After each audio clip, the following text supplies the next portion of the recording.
Thank you sir. ఇంకా మనం Q&A సెషన్లోకి వెళ్ళిపోదాం. మీడియా క్వశ్చన్స్ ఉన్నాయి, బట్ దానికంటే ముందు ఒక్కసారి టీజర్లో అది రీక్రియేట్ చేద్దామా సార్?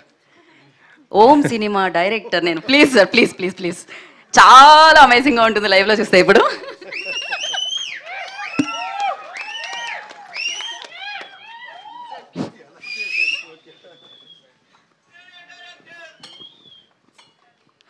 సో ఇప్పుడు లైవ్లో చూడబోతున్నాం మనం, టీజర్లో చూసిన డైలాగ్ని రీక్రియేట్ చేయబోతున్నాం స్టేజ్ మీద. సూపర్. ఓ డైరెక్టర్ నేనే. తెలుసు, ఆ ఫిలిం హీరో నేనే. That was amazing. సో ఆలస్యం చేయకుండా ఇదే మూమెంట్లో మనం Q&A సెషన్కి వెళ్ళిపోదాం. చైర్స్ తీసుకొని రండి.